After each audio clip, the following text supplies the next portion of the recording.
Moving from Deuteronomy into John 6. Translation is the Living Bible. When they arrived and found him, they said, "Sir, how did you get here?" Jesus replied, "The truth of the matter is that you want to be with me because I fed you, not because you believe in me. But you shouldn't be so concerned about perishable things like food. No, spend your energy seeking the eternal life that I, the Messiah, can give you, for God the Father has sent me for this very purpose." They replied, "What should we do to satisfy God?" Jesus told them, "This is the will of God, that you believe in the one he has sent." They replied, "You must show us some more miracles if you want us to believe you're the Messiah. Give us free bread every day, like our fathers had when they journeyed through the wilderness. As the scriptures say, Moses gave them bread from heaven." Jesus said, "Moses didn't give it to them, my Father did. And now he offers you true bread from heaven. The true bread is a person, the one sent by God from heaven, and he gives life to the world." "Sir," they said, "give us that bread every day of our lives." Jesus replied, "I am the bread of life. No one coming to me will ever be hungry again. Those believing in me will never thirst." The word of the Lord. Last Sunday after church, I had lunch and started blocking out the worship for the following week. That's what I usually do on Sunday afternoons, is I write worship. And then I took a break, doing one of my favorite things, and that was gardening. Now, there was this monster of a plant, a pineapple sage. Pat Lutz had given it to me. It had died back, and the dead sticks were about 36 inches tall or so, and it was ugly. So ugly, it's dried up. So before the company came on Thanksgiving, I wanted to trim it up. I had my glasses on when I started trimming, but they kept falling off my face every time I bent over. So instead of stopping what I was doing and going to the garage to get the safety goggles, I just kept pruning. That is until one of the 25-inch hard sticks from the pineapple sage stuck me in the eye. The pain was fierce, and I knew I was in trouble. So I went inside, I rinsed my eye out, and I texted the doctor. They were concerned enough to meet me at the clinic in 1 hour. Sure enough, I had a corneal wound in the eye. And she showed Ralph the pretty picture, of course, and said it was a large wound. Because I had a wound made by organic matter, there are a few things related to healing and pain relief that couldn't be done, or it could damage the sight in my eye. That night, the pain was terrible. Poor Ralphie. He felt so helpless. I'm leaning over the sink with a compress on my eye, sobbing into the sink, and he's just going, "It's going to be okay. It's going to be okay." Every day, I had to go back to the doctors to have them measure the wound to see if the edges were knitting back together. And after a while, they did. So then I could have steroid drops for pain relief. This entire experience could have been avoided had I stopped pruning and gone into the garage to get the safety goggles. But I was impatient. I wanted to get the job done. I was lazy. I didn't want to bother with stopping what I was doing. I wasn't really thinking about my vision or really caring too much, because my goal was to get the task at hand done. It took priority. After I spent that first horrible night in pain, a strange thing happened. I became very overwhelmed with gratitude. The pain made me feel grateful. That's weird, but it did. I felt so stupid for not taking care of my eyes. Even though I acted foolishly, my vision was spared. The situation could have been so much worse. I can't tell you how many times in the last few days I've said to Ralph, "I'm so thankful it wasn't worse. I'm so thankful my doctor responded quickly. I'm so thankful for you when you rubbed my back as I sobbed over the sink. I'm so thankful to God that God was with me during that entire ordeal, even in the pain." I was thankful. And it felt strange to be thankful during a bad time. In our first scripture today in Deuteronomy, we're told to give our first fruits to honor God in thanksgiving. When you have come into the land that the Lord your God is giving you as an inheritance to possess, and you possess it and settle in it, you shall take some of the first of all the fruit of the ground which you harvest from the land that the Lord your God is giving you, and you shall put it in a basket and go to the place that the Lord your God will choose as a dwelling for his name. Give to God the first that you harvest. But friends, we're no longer an agrarian society. We no longer rely on the products of a land to fully sustain us. So giving to God the first tomato or the first summer squash really has very little meaning to us. But giving to God our firsts really still has merit. Let's try this on instead, a more modern version of the text. Put God first in your lives, in your hearts, then celebrate all that God has given you. Celebrate and be thankful. Let's continue to think of the passage in this more modern context. I'm going to read a different section to you. So now I bring the first of the fruit of the ground that you, O Lord, have given me. You shall set it down before the Lord your God and bow down before the Lord your God. Then you, together with the Levites and the aliens who reside among you, shall celebrate with all the bounty your Lord has given you and your house. Now, going back to my eye injury, God asks us to take care of our bodies. They're a temple designed to worship him. I didn't take care of my eye, plain and simple. And what if it had been worse? What if the stick had lodged in my eye? Ooh. What if it required surgery on the cornea? What if I'd lost sight in that eye? When we put God first, put God our first fruits, this means that we place God in the center of our lives and allow God and his teachings through his Son to be what we lean on. Then we can share that with others. When we make decisions, whether the decision is a huge, important decision or a small, tiny one like, I don't feel like stopping to go get safety goggles, God needs to be a part of that. You shall set down your fruits, set down your life, and bow down before God. It is not easy to set down our lives, to put God first in everything, to bow down before God. We've been trained in a different culture, a culture of organized religion that taught most of us our faith foundations, a culture that frankly now is under attack. It's under so much attack that we sometimes want a bit of proof that we should believe in God's right to be first in our lives. This church thing, it can be inconvenient, can be a lot of work, can be political.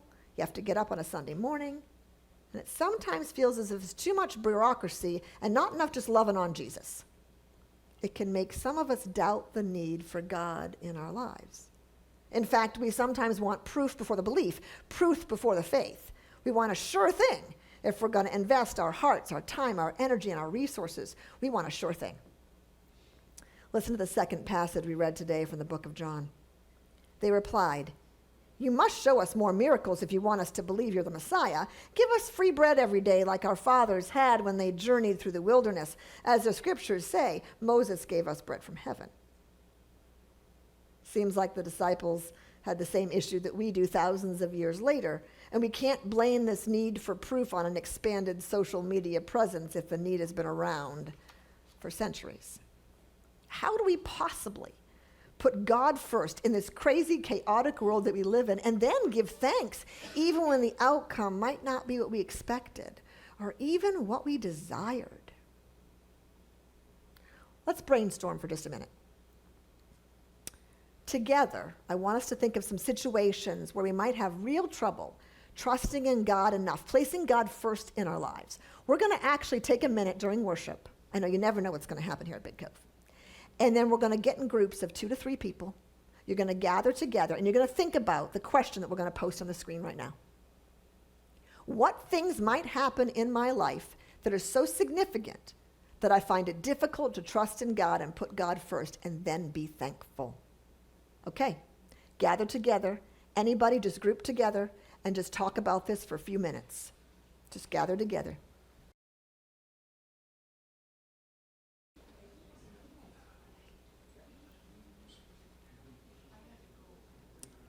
And look at the question.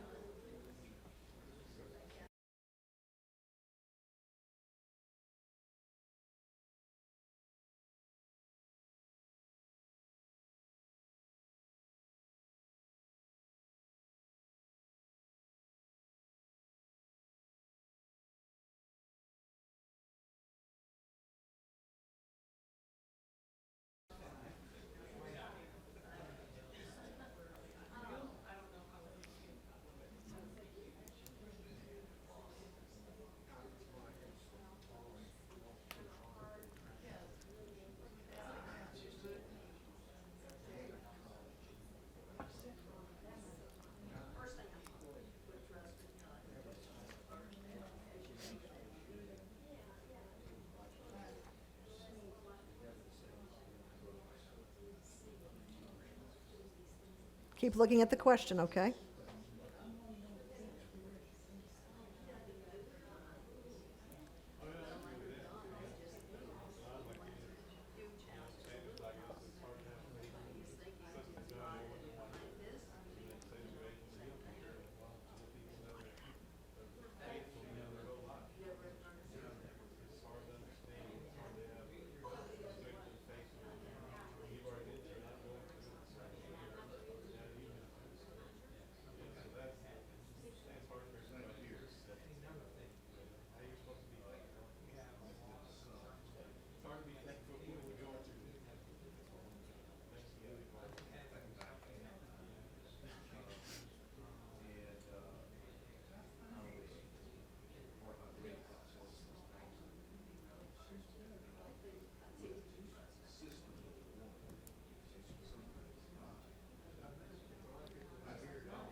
If you've come up with some, think of someone, because they're still talking, think of someone who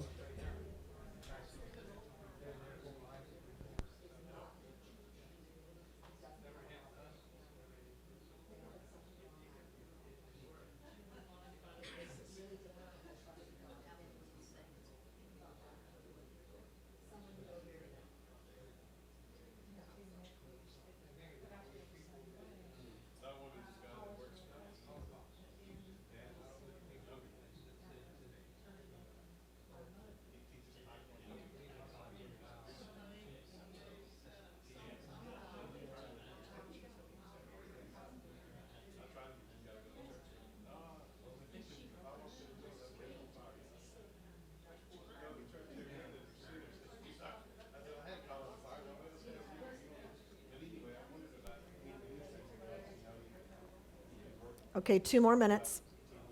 You're doing great.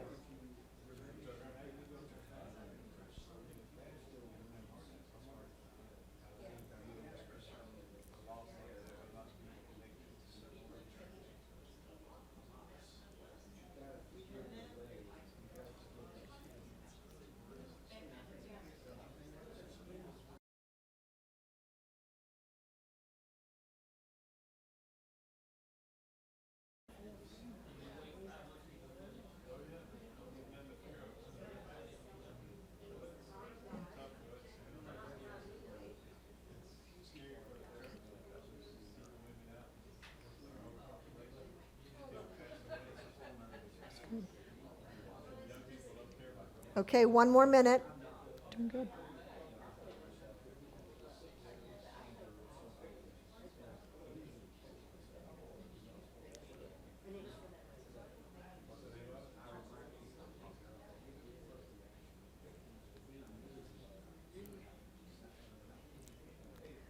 Okay, each group pick a spokesperson because I'm going to ask you to report out. Super. Jeff, what did you guys come up with? We talked about, having a loss in the family and, people, I'm going through it, they've already been through it.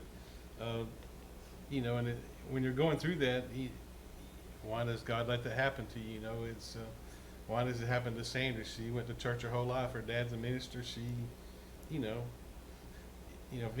just look at somebody that's a strong Christian, and why does something bad happen to him? And I know there's a book out there, Why Bad Things Happen to Good People. And It's true, yeah. And you look at that, and so it's hard to, it's hard to have the faith to do all that and it's struggle and go through that. But, what I told them, I says, I think that I look at it this way. I said, our reward's not here on earth, our reward's in heaven.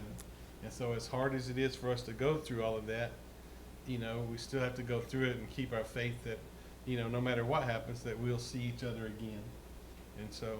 That's right. And then the other parts you want us to talk about, talk about this guy that works with me. I joke with him about coming to church. He says, if I walk through the doors, I catch on fire, jumped all the time. And Yeah. so, but anyway, in the last 2 or 3 months, I don't know, his dad is a little bit younger than me. He taught Taekwondo down here. It's called Bristers Taekwondo or something. And he was at a tournament in Texas. He had a heart attack and passed away. So I wonder how people that aren't connected to a church or a faith-based thing, how do they deal with things like that when it happens to them? So, Of course, so very, very hard. Okay, good ideas. Don, do you want to come up just so everyone can hear? It'd be wonderful. In any microphone, doesn't matter which one. I have a good voice, I don't need a mic. We talked about some of the things that you just talked about, and the one thing that came through for us several times was how youth can be killed in war or in our own country, how people can be murdered. And so that's tough. And you have to wonder, it makes you wonder, how is God involved in this, or is God involved in this? And so that's a tough one for us, as it is for you and what you talked about with your wife. That's tough too. But anyway, that's what we talked about. Thank you. And Melinda, do you want to come up to Mike?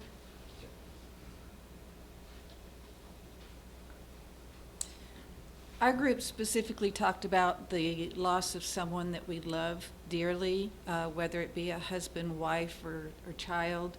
And, going through that process of grieving, and part of it being the anger and, at a lot of things, but also at God as to why he would allow us to feel this loss. Someone in our group that has gone through a lot of that, we asked her how she, got through that grief, and she pointed out that that's when you really have to rely on your faith, and it also was important that those in our group that had lost someone either through a passing or even just through a relationship that is not there, having family and friends surround us and assure us that it is going to be okay makes a big difference. Thank you. Who's next? Roger?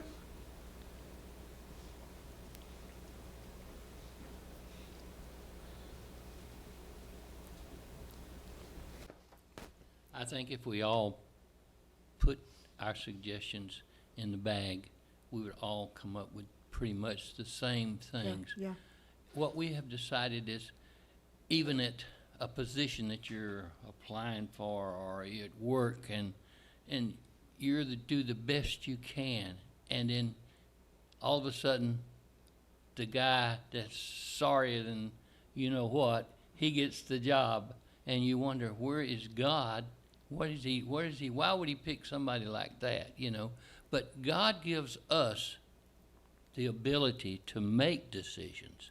Sometimes, as Kathy came up with this, he gives us the ability, and the smartness enough to know what we're supposed to do, but we put off, and then we find that we got illnesses that could have been taken care of 5 months ago, and then we want to blame God for it happening to us when he gave us.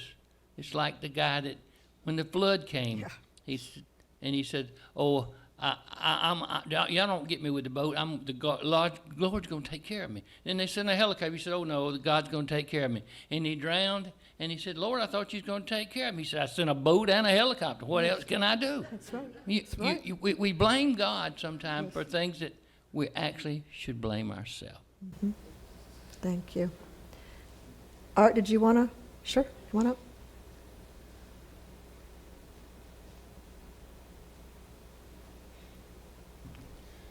I think we talked about several things that had stuff in common.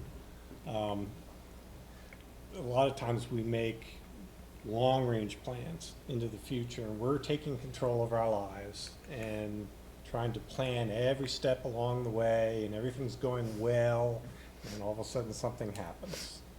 And then our lives take a complete turn in another direction, maybe in a direction that we don't see right away is a good direction to go. Maybe, we're feeling pain of some sort. And it's easy for us to, I think, just turn away from God and just give up, just be angry. Yeah. And when what we ought to be doing is saying, well, wait a minute, we were really in control in the first place.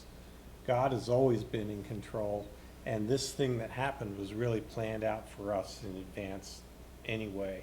What we ought to be doing is looking at what was that plan and how can we make lemonade out of those lemons. Good thinking, yes. And back here, you guys, want to come up again? Any microphone? These are really good thoughts, everybody, really good thoughts.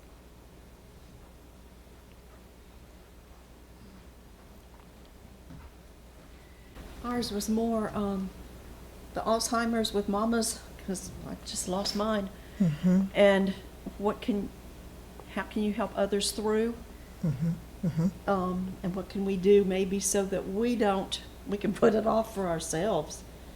Because we've got the knowledge of what they went through. Maybe we can do something a little differently and help others when they have to face that.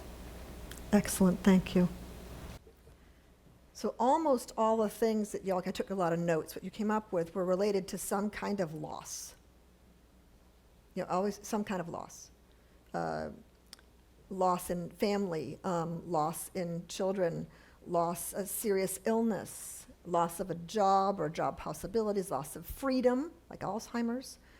We didn't address one issue that didn't come up because I don't think any of you have experienced that, but people at home might have. Being seriously hurt by a clergy or someone in authority in a church. That can make a big impact as well, right? It really can. So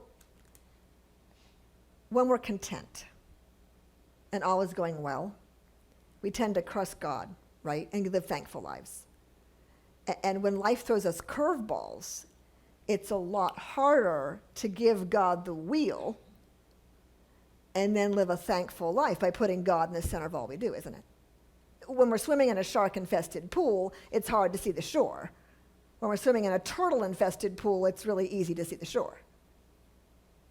What God asks us to do is to put God first and put him in charge.